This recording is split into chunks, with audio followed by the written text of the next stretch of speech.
புதுச்சேரி மாநிலத்தின் மணவெளி தொகுதிக்குட்பட்ட பூரணாங்குப்பம் பகுதியைச் சேர்ந்த நாட்டுப்புற கலைஞர் பழனிவேல் பாரம்பரிய தமிழர் வீரக்கலையான சிலம்பம் மற்றும் நாட்டுப்புற கலைகளை பல தசாப்தங்களாக பாதுகாத்து வளர்த்து வரும் அர்ப்பணிப்பு மிக்க கலைஞராக திகழ்ந்து வருகிறார். குப்புசாமி வள்ளியம்மை தம்பதியரின் மூத்த மகனான பழனிவேல் குடும்ப சூழ்நிலை காரணமாக 7ஆம் வகுப்பு வரை மட்டுமே கல்வி பயின்றார். அவரது தந்தை மறைந்ததை தொடர்ந்து பள்ளி படிப்பை நிறுத்திய அவர் வாழ்க்கையின் சவால்களை எதிர்கொண்ட போதும் தமிழர் பாரம்பரிய கலைகளின் மீது கொண்டிருந்த ஆழ்ந்த பற்றை விடாமல் தொடர்ந்தார். அப்பகுதியில் புகழ்பெற்ற கலை ஆசான்களான ராஜாராம், தணிகாச்சலம், சிதம்பரம் ஆகியோரை குருவாக ஏற்று சிலம்பக்கலையை முறையாக கற்றார்.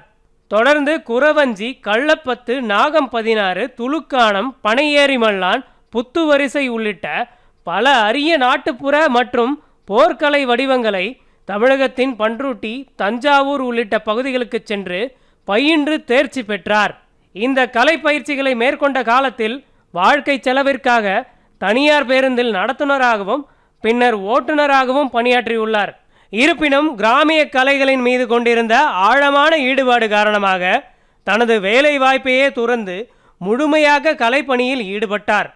பின்னர் மாமல்லன் சிலம்பம் மற்றும் நாட்டுப்புற கலை வளர்ச்சி கழகம் என்ற அமைப்பை உருவாக்கி ஏழை மற்றும் ஆர்வமுள்ள மாணவர்களுக்கு இலவசமாக சிலம்பம் மற்றும் நாட்டுப்புற கலைகளில் பயிற்சி அளித்து வருகிறார். இவரது முயற்சியின் மூலம் பல இளைஞர்கள் பாரம்பரிய தமிழர் கலைகளில் திறன் பெற்று வருகின்றனர்.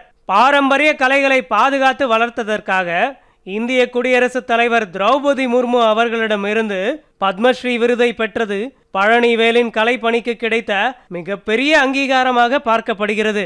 இது குறித்து SS நியூஸ் டிஜிட்டலுக்கு அவர் அளித்த பேட்டியில், இந்த பத்மஸ்ரீ விருது எனக்கு கிடைத்தது மிகுந்த மகிழ்ச்சியை அளிக்கிறது.